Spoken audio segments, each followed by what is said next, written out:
बर' हारिखौ गेरेमसा हारि दानो खौसेथि बर' सुबुं आफादा सान हर खामानि मावगासिनो दं। बर' हारिनि इयुन जोलैखौ गोग्गो सोलोंथाइ होनाय बर'नि माहारिबा दानायनि थांखि लानानै खामानि मावनायफ्रा बे समाव थाद'नाय गैयै सोलिगासिनो दं।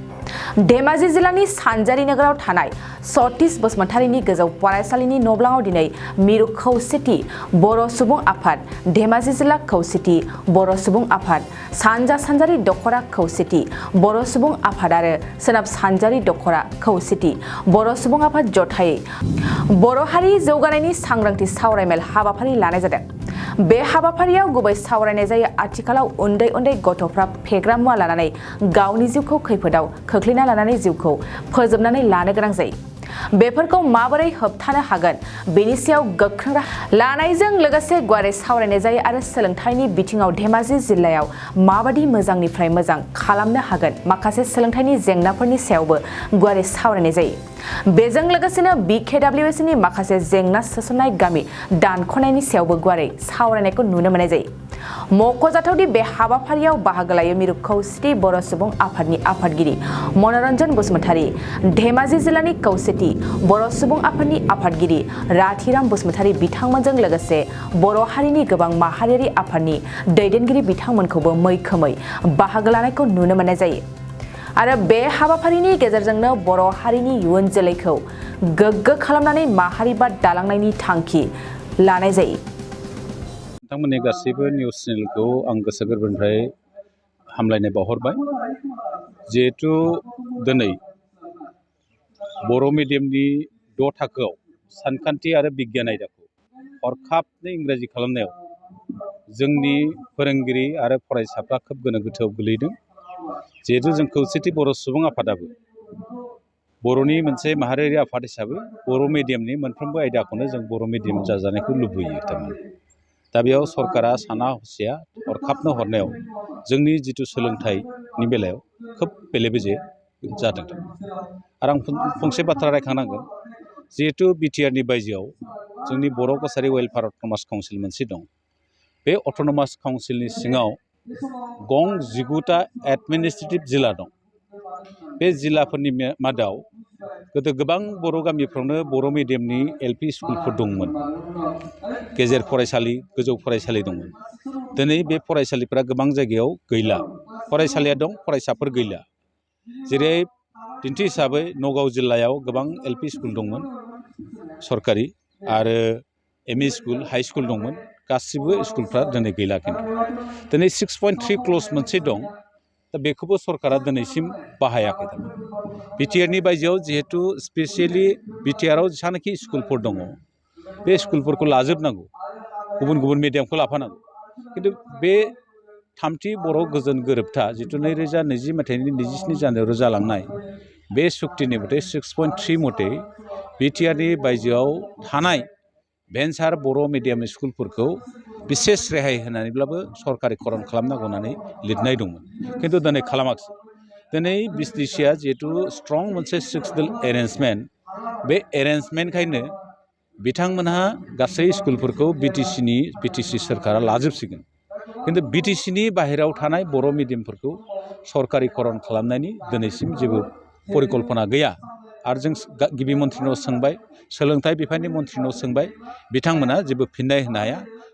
स्कुलफोरखौ आसाम सोरखारा सरकारिकरन खालामनायनि जेबो परिकल्पना गैथ'आ होननानै जोंनो फोरमायदों। बे आयदायाव आं गासैबो माहारियारि आफादफोरखौ खावलायगोन, बर' थुनलाइ आफाद, दुलाराय बर' फरायसा आफाद, जिहेतु बे लेभेलाव सोलोंथाइ लेभेलाव बांसिनै खामानि मावदों बिथांमोन बे मोननै आफादा।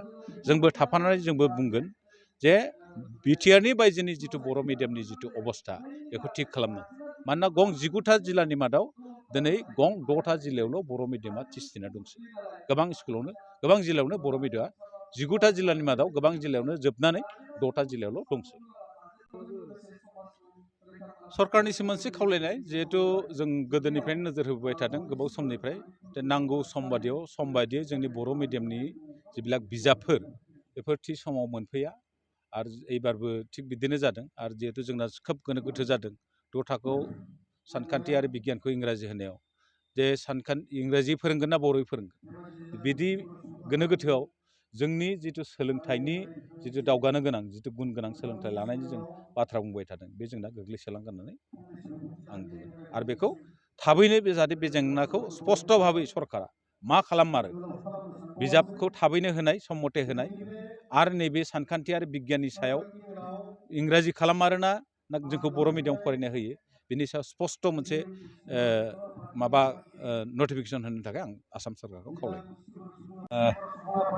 रादाब बुथुमगिरि न'खरनिसिम आंनि गोसो गोरबोनिफ्राय साबायखर जासिग्रोबाय दिनै धेमाजि जिल्ला खौसेथि बर' सुबुं आफादनि बिथोन बायदियै जोंनि सानजा सानजारि खौसेथि बर' सुबुं आफाद लोगोसे जोंनि सोनाब सानजारि खौसेथि बर' सुबुं आफाद जथाय खुंनाय जा जोंनि मावथि बिथांमोनखौ लानानै सावरायनाय लोगोसे जोंनि रायजो राजा बिथांमोनखौ लानानै जे सावरायनाय हाबाफारि बे हाबाफारियाव जोङो बिखेखকৈ जों सोलोंथाइखौ लानानै माखासे खोथा जों सावरायबाय जे सोलोंथाइया जोंनि जिहेथु गोलैसोनानै दङ दा बेखौ लानानै जोङो माखासे सावरायनाय जादों लोगोसे जोंनि उन्दै उन्दै लाइमोन आरो सेंग्रा सिख्लाफोरनि माखासे जे ड्राग्सनि सायाव जे जाखिनि सोलिबाय थादों दा बेखौ लानानैबो जोङो माखासे गोनांथार खोथाफोरखौ सावरायबाय लोगोसे जोङो जोंनि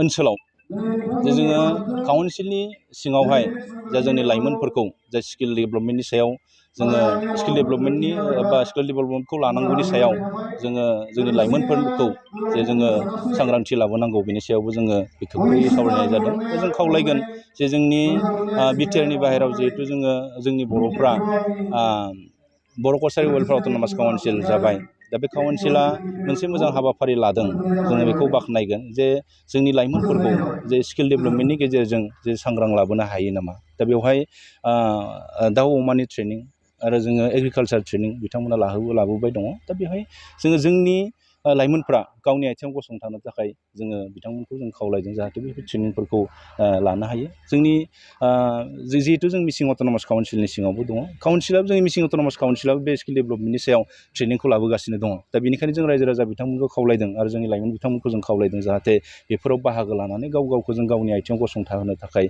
जाहाथे नाजायो जों बिनि सायावनो गुरुत्त' होनानै फ्राय दिनैनि सावरायनाय हाबाफारिखौ लानाय जादों जिहेथु दिनै ड्राग्स होबथानो मा राहा लानाय जादों दा जोङो सावरायदों जाहाथे जोंनि लाइमोनफोरा जोङो बोरैहाय जों मोजां लामाजों लाबोनो हायो आरो बेखौ जोङो दिनै आफाद आरो जोंनि प्रखाखनाल' जों बेखौ नाजाबाय थाबा जानाय नङा जे जोंनि रायजो राजा बिथांमोना आइ आफा बिदा फंबाय बिथांमोना जोङो गोख्रै नाजानांगोन बिथांमोननि जोङो जुदि मदद मोनोब्ला जों प्रखाखन फालनिफ्राय जों जुदि मदद मोनोबा जोङो आफाद गासैबो जोंनि माहारियारि आफादफोरा जुदि मदद होलायोबा जों बेखौ होबथानो हायैनि खुनु खारन गैया जोङो सानसेब्लाबो जोङो बे ड्राग्स जा जों जानाय जोंनि लाइमोन सेंग्रा सिख्लाफोर जों बेखौ होबथानो हानाय राहाखौ जों लानो हागोन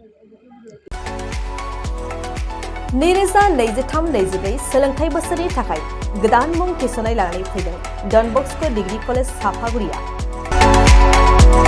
देग्लायनिफ्राय डन बस्क' डिग्री कलेज साफागुरियाव बेचलर अफ आर्ट्स एबा BA नि सेथि सेमिस्टारनि गोदानै मुं थिसननाया दायो सोलिगासिनो दं चिरां जिल्लानि साफागुरियाव थानाय डन बस्क' डिग्री कलेजआ देग्लायनिफ्राय BA थाखोनि सेथि सेमिस्टारनि थाखाय गोदानै एडमिशन लानायजों लोगोसे बड', इक'नमिक्स, इंलिश, एडुकेशन, हिस्टरी आरो पलिटिकल साइन्स आयदानि थाखाय BA अनार्सनिबो खाबु दं